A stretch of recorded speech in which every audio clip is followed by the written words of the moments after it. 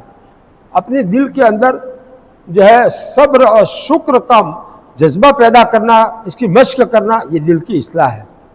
دل کی اصلاح کے لیے ضروری ہے کہ اپنے اندر سے تکبر کو ختم کیا جاوے، اپنے کو اچھا سمجھنے کا جو اندر بیماری ہے وہ ختم کی جاوے، اپنا نام ہو لوگوں میں یہ جذبہ جو رہتا ہے وہ سب ختم کر کے دل کو اللہ والا بنایا جاوے۔ تو یہ ہے، یہ قربانی کی روح ہے، قربانی کا مقصد ہے۔ یہ مقصد بھی حاصل ہو جائے گا خود قربانی کرنے سے، اور آپ کو اپنے دل کی اصلاح کی فکر بھی لگے گی کہ اب ہمارے اندر جو ہے بہت سارا دل میں خرابیاں ہے، اس کو نکالنے کے لیے خانقاہ کا نظام اپنے یہاں شروع کرنا ہے۔ یہاں سب لوگ ہیں، ذمہ دار بھی ہے، عوام بھی ہے، تو سب کے سامنے میں یہ بات کہتا ہوں کہ میں ہر جمعرات کو جہاں بھی جاتا ہوں پابندی سے جاتا ہوں، اور وہاں کے لوگ بہت زیادہ فائدہ اٹھاتے ہیں۔ پن کوسے کو اس دن کر دیتے ہیں، جس دن جو ہے ہمارا پروگرام ہوتا ہے اس دن پن کوسا کر دیتے ہیں، یہ مومن واس والے اتنا فائدہ اٹھاتے ہیں۔ تو ہر مہینے میں 1 دن ان کا جو طے ہے اس میں وہ فائدہ پورا اٹھا لیتے ہیں، کبھی ناغہ نہیں ہونے دیتے۔ اور جو ہے دوسری جگہ پر بھی پابندی سے ہوتا ہے، کبھی مدرسے کی چھٹی کی وجہ سے کبھی موقوف ہوتا ہے، باقی جو ہے پابندی سے ہوتا ہے۔ تو وہاں تو لوگ بہت فائدہ اٹھا رہے ہیں۔ تقریباً 8 سال سے یہ سلسلہ چل رہا ہے، تو سب جگہ جہاں بھی میرا پابندی سے، میں بھی کبھی بھی جو ہے ناغہ نہیں کرتا ہوں، اور وہ لوگ بھی ناغہ نہیں کرتے ہیں۔ کوئی شدید ان کے لیے عذر ہو جاوے تو وہ ناغہ موقوف کرواتے ہیں، ورنہ نہیں۔ تو آپ لوگ بھی ایسا کرو، آپ کا گاؤں بہت بڑا ہے، آپ کے یہاں مستقل خانقاہ کا سلسلہ جو ہے ہو نہ ہو تو مہینے میں ایک دن ہونا چاہیے. ایک دن طے کر لو کہ جو ہے پہلا جمعہ انگریزی مہینے کا پہلا جمعہ وہ طے مت کرنا. اس میں چھاپی میں ہوتا ہے, چھاپی میں یہاں سے مجادر کے لوگ بھی آتے ہیں, اس لیے وہ پہلا جمعہ مت طے کرنا. دوسرا جمعہ گھراہمن ہوتا ہے تو وہ چاہے طے کرو, چاہے تیسرا جمعہ طے کرو, چاہے چوتھا جمعہ, کوئی بھی ایک جمعہ طے کر لو. اور اس میں ایک ایسے صاحب نسبت کسی بزرگ کے خلیفہ کو طے کر لو کہ بھی آپ کو ہر مہینے میں اس جمعہ کو یہاں آنا ہے اور ایک رات کا یہ خانقاہ کا سلسلہ کرنا ہے. ذکر جہری صبح میں ہو اور رات میں مغرب سے عشاء تک بیان ہو. یہ دو کام کرنے ہیں. اور کسی کو اپنے دل کی اصلاح کے بارے میں کوئی بات پوچھنی ہوگی تنہائی میں تو اس کے لیے آپ کو تھوڑا وقت دینا ہے ناشتے کے بعد. بس یہ 3 کام کر کے آپ جو ہے چلے جاوے, آپ کو اجازت, آپ کو فرصت. مہینے میں ایک دن کی قربانی آپ کو دینی ہے. اس طرح سے آپ جو ہے کسی کو بھی اپنے علاقے میں ایسے اللہ والے ہیں جو بزرگوں کی خلفاء ہے, صحابی نسبت ہے, ان سے آپ فائدہ اٹھاؤ. میرا تو کوئی جو جمعہ خالی نہیں ہے. ہر 3 مہینے میں 5 جمعرات آتی ہے تو وہ 5ویں جمعرات جو ہے وہ امداد والوں نے طے کر رکھی ہے.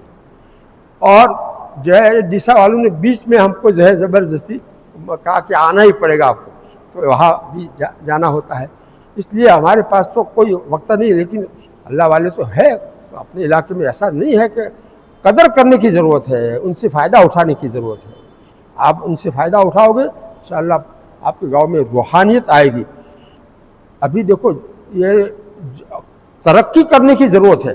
ظاہری اعمال ہمارے اندر ہے, نماز کی پابندی ہے, اسلامی لباس ہے, داڑھی ہے, بہت ساری خوبیاں ہمارے اندر ہیں, لیکن یہ کافی نہیں ہے.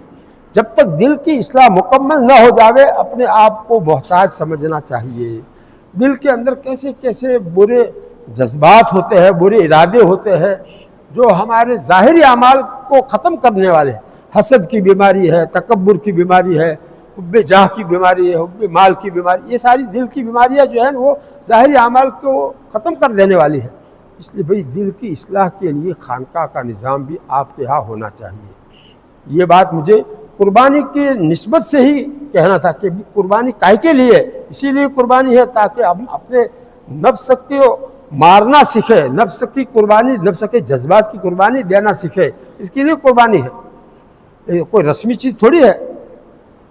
اور اس کی تمام احکام کی رعایت رکھتے ہوئے قربانی کریں گے تو انشاءاللہ بہت فائدہ ہوگا. کرو گے نا بھائی؟ اللہ تعالیٰ ان باتوں پر عمل کرنے کی ہم سب کو توفیق نصیب فرمائے. اچھا ایک بات رہ گئی, خود قربانی کرو گے تو کون سی چیزیں قربانی کے جانور میں سے کھانا حرام ہے؟ 7 چیزیں حرام ہیں. کون سی؟ ایک تو اس کا جب ذبح کرتے ہیں تو خون جو باہر نکل کر فوارہ مار کر نکلتا ہے, وہ بہنے والا خون اگر اندر رہ گیا ہے اور وہ گوشت تک کے اوپر جم گیا ہے تو اس کو دھونا ضروری ہے, وہ ناپاک ہے. وہ بہنے والا خون جو ہے بعض مرتبہ جم جاتا ہے گوشت کے اوپر, تو وہ جمع ہوا خون سمجھ لو کہ وہ بہنے والا ہے, اس کو دھونا ضروری ہے. اس کو جو ہے اچھی طرح دھو کر کے استعمال کریں. دوسری چیز جو ہے اگر گھیٹا ہے تو اس کی پیشاب گاہ, گھیٹی ہے تو اس کی بھی پیشاب گاہ ہوتی ہے. بکرا ہو یا بکری, پاڑا ہو یا بھینس ہو, تو دونوں کی پیشاب گاہ جو ہے اس کو کھانا حرام ہے. اس میں سے پیشاب باہر آتا رہتا ہے, اس کی وجہ سے وہ ایسا گندی وہ چیز ہوتی ہے کہ پورا اس کو نکالنا ضروری ہے. لمبی ہوتی ہے وہ پیشاب گاہ. آگے اس کا جوڑ ہوتا ہے پیشاب کی تھیلی کے ساتھ, جس کو مسانہ کہتے ہیں. اس میں پیشاب جمع ہوتا ہے, اس پیشاب کی تھیلی میں جمع ہوتا ہے, پھر وہاں سے وہ باہر آتا ہے اس نالی سے. تو جو نالی ہے اس کو بھی نکال دو, اور اس کے ساتھ وہ آخر میں لگی ہوئی جو تھیلی ہے اس کو بھی نکال دو. اور وہ دونوں میں ہوگی, بکری ہو اس میں بھی ہوگی اور بکرا ہو اس میں بھی ہوگی. تو یہ کل جو ہے خون اور دونوں کے الگ الگ پیشاب گاہوں کو الگ الگ گنایا ہے, اور پیشاب کی تھیلی 4 چیزیں ہو گئی. کل 7 چیزیں ہیں, 3 چیزیں باقی رہ گئی. تو ایک ہے پیت. پیت یعنی وہ کلیجی کے اوپر ایک تھیلی لٹکی ہوئی رہتی ہے جس میں کڑوا پت ہوتا ہے، اس کو اس طرح سے تھوڑی سی کلیجی کٹ جاوے لیکن وہ پت کی تھیلی جو پھٹے نہیں، اس طرح سے اس کو کاٹ کر کے پھینک دینا ضروری ہے، اس کو کھانا بھی حرام ہے۔ اور خصیتین، یہ خصیتین کس میں ہوں گے؟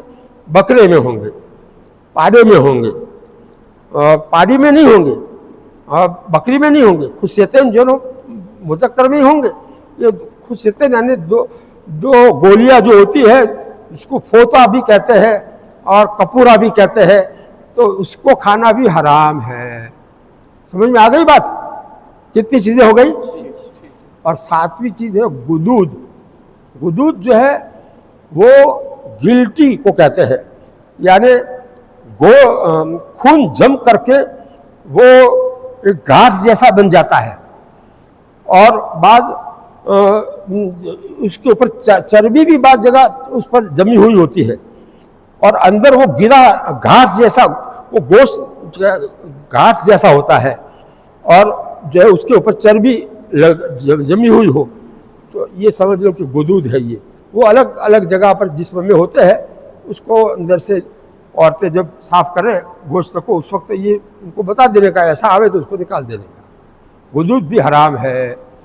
یہ بیماریوں کا جو مرکز ہوتا ہے، بیماریاں اس میں جمع ہوتی ہے اس گدود میں، اس لیے اس کو کھانا، اللہ تعالیٰ نے ایسی ایسی چیزوں کو ہمارے لیے حرام کیا ہے جو ہمارے لیے کھانے میں نقصان دینے والی ہے۔ یہ ساری چیزیں نقصان دینے والی ہیں، اس کے علاوہ باقی چیزیں کھا سکتے ہیں۔ اوجری اور آتے اچھی طرح پاک کر کے آدمی کھاوے تو کھا سکتا ہے، منع نہیں ہے۔ پائے کے اوپر چمڑی اگر اس کے بالوں کو جلا کر کے چمڑی کو بھی اس کے ساتھ میں پکا کر کے چمڑی کو بھی کھا لے تو کوئی گناہ نہیں ہے۔ چھوٹے کے جو پائے ہوتے ہیں اس کے اندر گوشت کم ہوتا ہے تو اس کی چمڑی کو بھی ساتھ میں رکھتے ہیں، اوپر کا جو ہے بال جلا دیتے ہیں اور پھر اس کو بھی پکا دیتے ہیں چمڑی ساتھ میں، تو جو ہے کھاتے ہیں کھانے والے جو ہے اچھی طرح سے، تو جائز ہے، اس کو کھانا کوئی گناہ نہیں ہے۔ اس لیے میں نے اچھا ایک چیز حرام مغز، لوگ بیچارہ اس کو بدنام کر رکھا ہے، وہ حرام مغز نہیں ہے، وہ مکروہ ہے زیادہ سے زیادہ۔ یہ پیچھے کی کمر کی جو لائن ہے اس کے اندر سفید سفید جو رہتی ہے اس کو کیا کہتے ہیں؟ نس کہتے ہیں، سفید نس کہتے ہیں۔ ہاں تو اس کو کھانا جو ہے حرام نہیں ہے، بعض لوگوں نے اس کا نام رکھا ہے حرام مغز، حرام ہے ہی نہیں، وہ حرام نام اس کا رکھنا صحیح نہیں ہے، زیادہ سے زیادہ اس کو مکروہ کہہ سکتے ہیں۔ بس یہ تھوڑی چیزیں ذہن میں آئی، رہ گئی تھی، کچھ مسائل جو ہے اور بھی ہے لیکن وقت زیادہ ہو گیا ہے، اس لیے جس کو مسائل کی ضرورت ہوگی وہ پوچھے گا۔ دارالفتہ قریب میں ہے، چھاپی میں ہے۔ وآخر دعوانا ان الحمد للہ رب العالمین۔